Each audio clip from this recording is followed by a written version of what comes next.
नमस्कार, जय श्री कृष्णा। आप देख रहे हैं मेरे चैनल को बियॉन्ड 61 और आज का टॉपिक ये क्रमशः होगा पहलगाम आतंक के बाद का दृश्य।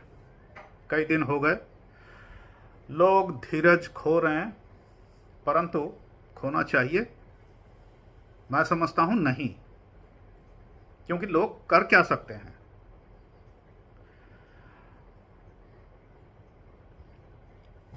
तो मेरा सलाह तो यही इतना ही होगा कि सरकार या डिसीजन मेकर को आश्वासन देना बंद कर दीजिए। आपके हाथ में या आपके क्षमता में कुछ भी नहीं है, और जिनके पास है वो यथावत दिमाग भी लगा रहे हैं, जो करना है वो कर भी रहे हैं, और जो होगा वो हम देख पाएंगे और सुन भी लेंगे, पढ़ भी लेंगे। अभी के लिए न्यूज़ देखिए जो ऑथेंटिक हो, और इसमें भी खबरें जो है कुछ बिल्कुल फैक्चुअल है और ज़्यादातर फेक है, और उससे भी ज़्यादा सनसनी बनाकर बहुत कुछ कहा जा रहा है। इसके ऊपर ध्यान मत दीजिए, क्योंकि आप कुछ नहीं कर सकते हैं, और जो करना है वो देश के लिए आपका कर्तव्य, जितना कंट्रीब्यूट करना है वो आप करेंगे, उसके लिए आपको हिदायत मिलेगा, यथावत समय के अनुसार हिदायत मिलेगा। आगे बढ़ते हैं। आज का टॉपिक जो है वो ये है कि आचार्य विष्णुगुप्त से आज सीखते हैं दंड नीति और युद्ध का जो है रणनीति। 3 BC में उन्होंने क्या कहा था? He was a great philosopher, guide, mentor for a dynasty, जिन्होंने कई युद्ध देखे हैं, जीते हैं, और एक साम्राज्य का स्थापना भी किया है। अर्थशास्त्र, जिसमें हर चीज़ का व्याख्या किया गया है, और वो बिल्कुल आज भी उतना ही रेलेवेंट और उतना ही खरा उतरता है। आइए देखते हैं कि उन्होंने क्या कहा था या क्या लिखा है, और जो हमें जानना बहुत ज़रूरी है, जिसको हम पढ़ते नहीं हैं। We are not going back to our roots. Let's see. जैसा कि मैंने बताया कि दंड नीति और युद्ध रणनीति, इन दोनों में फर्क क्या है? बहुत अंतर है, परंतु एक दूसरे से इंटर रिलेटेड है, जुड़े हुए हैं। वह कैसे?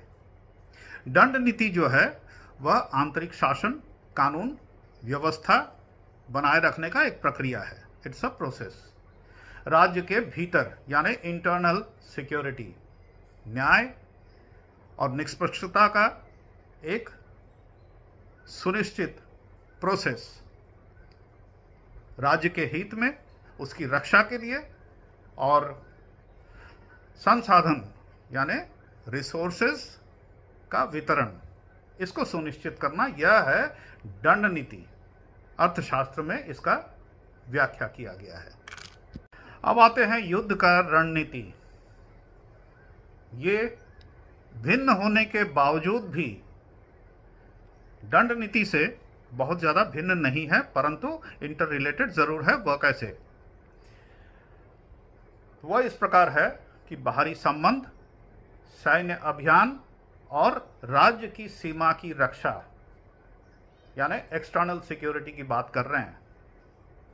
राज्य के क्षेत्र का विस्तार, क्योंकि उन दिनों राजाओं का यानी मोनार्की हुआ करता था, तो ये आम बात हुआ करता था। क्षेत्र का विस्तार और उस क्षेत्र का सुरक्षा को बनाए रखना, और बाहरी खतरे से स्वयं को बचा के सुरक्षित रखना, और साथ साथ पैरेलली और क्या चलेगा, राजनीतिक गठबंधन, खुफिया जानकारी, बल का प्रयोग यानी दंड, फिर से आ गया दंड नीति, और सैन्य साधनों का कुशल उपयोग। तो आज क्या हो रहा है, यही हो रहा है, और बिल्कुल कुशलतापूर्वक हो रहा है, और हम देख भी पा रहे हैं और देख रहे हैं। आगे चलते हैं। युद्ध रणनीति को उन्होंने कई भागों में विभाजित कर दिया, यानी डिपार्टमेंटलाइज कर दिया, और उसके अंतर्गत उन्होंने सबसे पहला खुफिया जानकारी और जासूसी को प्राथमिकता दिया है, यानी इंटेलिजेंस और एस्पायनेज। आचार्य कौटिल्य, उन्होंने जासूसी का पहला जो सबक है वो दुनिया को दिखाया है। The spying network was introduced by him for the first time, और उसके माध्यम से दुश्मन का क्षमता, उनके इरादे और उनकी कमजोरियों का सटीक जानकारी एकत्रित करने का प्रक्रिया उठाया है। तो ये है पहला। और उसके बाद मनोवैज्ञानिक युद्ध यानी साइकोलॉजिकल वॉर, मनोवैज्ञानिक युद्ध, ये बहुत इंपॉर्टेंट है, और आज के दौर में ये बिल्कुल एकदम ज्वलनशील हम देख पा रहे हैं, सुन पा रहे हैं और महसूस कर पा रहे हैं, जिसके अंतर्गत प्रतिद्वंदी जो लड़ने वाले एक दूसरे से लड़ते हैं, उसके अंदर इच्छा शक्ति को कमजोर करने का एक प्रक्रिया, इसे मनोवैज्ञानिक युद्ध भी कहा जाता है। और उसके आचार्य चाणक्य पक्षधर थे, जिसमें दुष्प्रचार, जासूसी, हेरफेर, इन सब चीज़ों का इस्तेमाल होता था। वही बात कि फेक न्यूज़, इंटेलिजेंस गैदरिंग, मनोबल को तोड़ना, यही हुआ करता था। और साथ साथ पैरेलली सैन्य शक्ति को बढ़ावा देना, मिलिट्री माइट।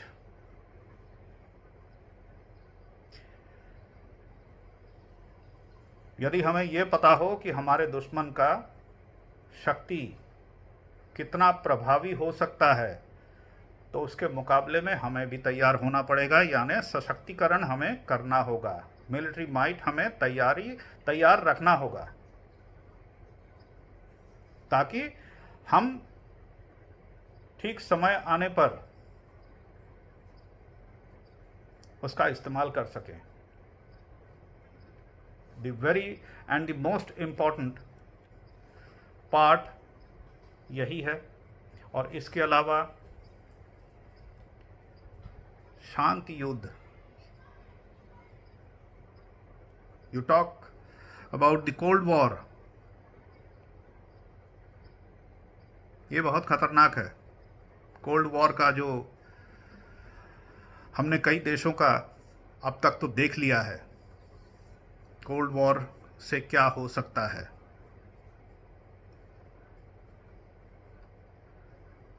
जिसके अंदर उन्होंने व्याख्या किया है covert war, overt war and then lastly kinetic war.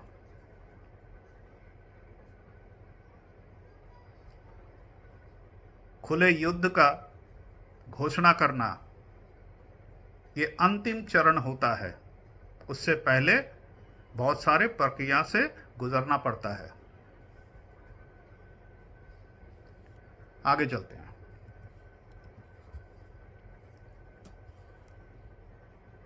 इसके साथ साथ उनका एक मंडल सिद्धांत भी हुआ करता था, यानी मंडल थ्योरी, जिसे हम आज कह सकते हैं कि रीजनल सुप्रीमेसी।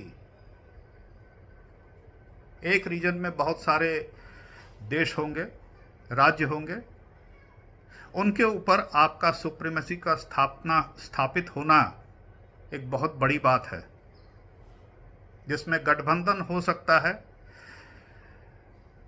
सहयोग हो सकता है, और इसका जो है रणनीतिक लाभ मिलता है। यह आचार्य चाणक्य ने उस समय कहा था, जो आज भी रेलेवेंट है और हम देख पा रहे हैं, जो आपको समझ में आ रहा है।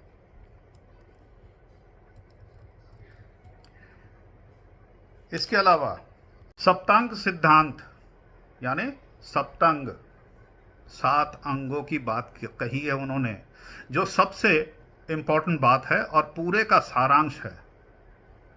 क्या है? King, minister, territory, forts, treasury, arm forces and allies. ऊपर से नीचे तक अब तक मैंने जो कुछ भी कहा है, ये सब कुछ इसी के अंदर समाहित है। तो सप्तांग सिद्धांत जो है, यानी Saptanga theory, defines each and every process और rather steps involve in the process, जो सबसे ज्यादा महत्वपूर्ण का माना गया है। आचार्य चाणक्य के मुताबिक कमजोरी का फायदा उठाना उचित है। Make use of the weakness of the enemy. When the enemy is the most weak, you must attack.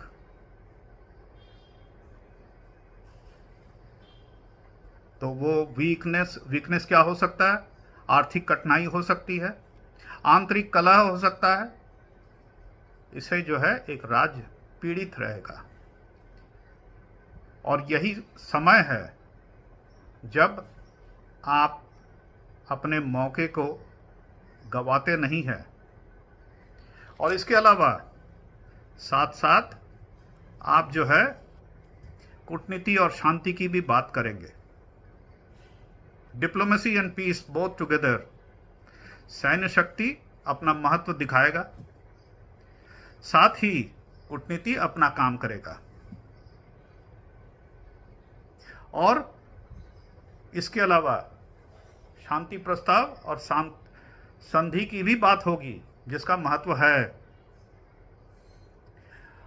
और खासकर जहां खुला युद्ध होता है, जब दोनों ही पक्ष को बहुत ज्यादा हानि और नुकसान पहुंचाता है, और वही समय है जब एक शांति की आवश्यकता होती है। यानी peace and diplomacy works much better than everything what we have discussed so far. तो ये था आचार्य चाणक्य का दंड नीति और युद्ध नीति, यानी रणनीति। आज के संदर्भ में जो कुछ भी मैंने अब तक कहा है, वो सब कुछ खरा उतर रहा है। And every word is relevant what Acharya said in 3 BCE, जिससे मौर्य वंश का स्थापना किया गया था, मौर्य साम्राज्य स्थापित हुआ था। हम कमजोर नहीं हैं, धैर्य रखे हुए हैं, परंतु चुप भी नहीं बैठे हुए हैं। इसलिए निश्चिंत रहें, जो भी होगा ठीक होगा। Thank you very much for watching so far, and if you have liked, like button को प्रेस जरूर कर दीजिएगा, कमेंट कीजिएगा और सब्सक्राइब करना ना भूलें। You are watching my channel beyond 61। Hare Krishna.